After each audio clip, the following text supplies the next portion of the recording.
کا اعلان نہیں کیا جا رہا.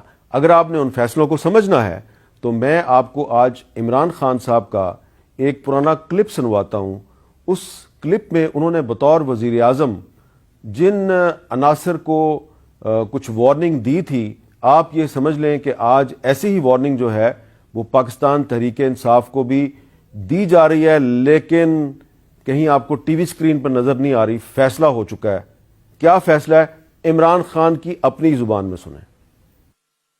کون سی حکومت چل سکتی ہے جدھر کوئی آدمی کھڑا ہو کے کہے کہ ججز کو بھی قتل کر دو اور کہے آرمی چیف کے خلاف بھی بغاوت کر دو، لوگوں کو بھی سڑکوں پہ نکالے، سڑکیں بھی بند کر دے؟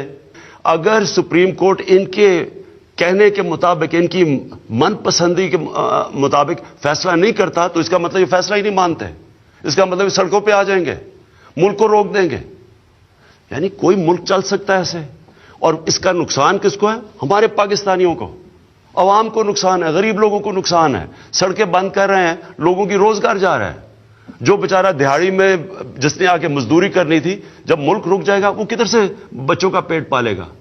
یہ کوئی اسلام کی خدمت نہیں کر رہا ہے، یہ صرف اپنی ووٹ بینک بڑھا رہے ہیں. میں ان عناصر کو اپیل کرتا ہوں کہ ریاست سے نہ ٹکرانا.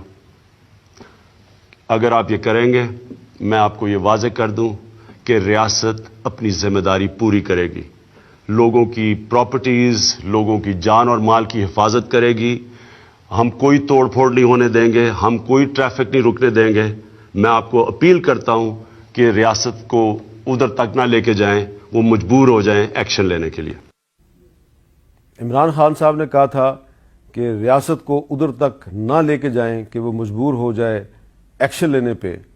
تو اب یہی الفاظ جو ہیں عمران خان صاحب کو خود بھی یاد رکھنے چاہیے. کچھ فیصلے کر لیے گئے ہیں اور اعلان ان کا نہیں ہو رہا. پتہ نہیں اعلان ہوگا یا نہیں ہوگا، لیکن فیصلے ہو چکے ہیں. عمل درآمد آپ کو بہت جلد نظر آئے گا. صرف یہ خیال کرنا چاہیے عمران خان صاحب کو کہ وہ مختلف پاکستان کے شہر جو ہیں ان کی سڑکیں بند کر رہے ہیں اور لوگوں کو کہہ رہے ہیں کہ جی یہ ہمارا احتجاج ہے اور یہ ہمارا حق ہے.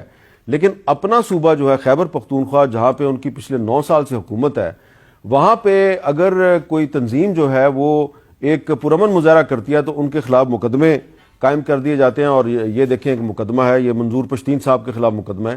انہوں نے اس پہ ٹویٹ بھی کیا ہے. ان کی جو ٹویٹ ہے وہ پتہ نہیں آپ کو دکھائیں گے یا نہیں دکھائیں گے، لیکن یہ مقدمہ صرف جو ہے اس کی FIR آپ کو دکھائی جا رہی ہے. تو یہ بہت سے لوگ جو ہیں جو خیبر پختونخوا میں پرامن مظاہرہ کرتے ہیں، ان کو تو آپ مظاہرہ نہیں کرنے دیتے، ان کے خلاف مقدمہ درج کر لیتے ہیں. لیکن لاہور میں، راولپنڈی میں اور پنجاب کے شہروں میں آپ سڑکیں بند کر رہے ہیں. تو ظاہری بات ہے یہ ایک ڈبل سٹینڈرڈ ہے، اور یہ ڈبل سٹینڈرڈ جو ہے اس کو صرف پبلک نوٹس نہیں کر رہی بلکہ اور بھی بہت جگہ پہ اس کا نوٹس لیا جا چکا ہے. آج ہم نے جو بنیادی طور پہ بات کرنی ہے وہ ارشد شریف کے قتل کیس پہ کرنی ہے، کیونکہ اس پر آج بہت سی اہم ڈیولپمنٹس ہوئی ہیں. پاکستان کی ٹیم جو کینیا گئی تھی وہ واپس آ گئی ہے، اور وزیر داخلہ رانا ثناء اللہ صاحب نے بھی اس بارے میں کوئی بات کی آج اپنی پریس کانفرنس میں. انہوں نے کیا بات کی ہے ذرا سنیں.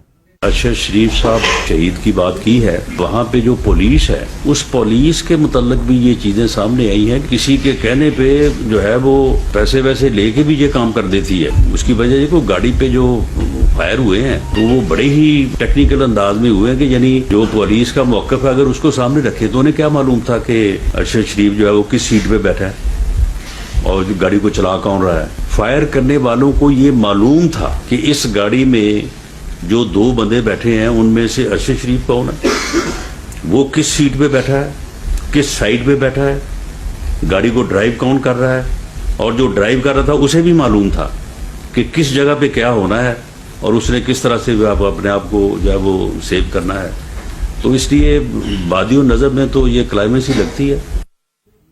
اور رانا ثناء اللہ صاحب نے اس پریس کانفرنس میں یہ بھی کہا کہ ان کو لگتا یہ ہے کہ یہ جو ملزمان ہیں ارشد شریف صاحب کے قتل میں جو ملوث ملزمان ہیں یہ پکڑے جائیں گے. اس سے پہلے تحریک انصاف کے سربراہ اور سابق وزیر اعظم عمران خان صاحب ارشد شریف کیس پہ کئی دفعہ اپنا موقف پیش کر چکے ہیں، اور ان کا اشارہ کس طرف ہے ذرا وہ بھی سن لیں.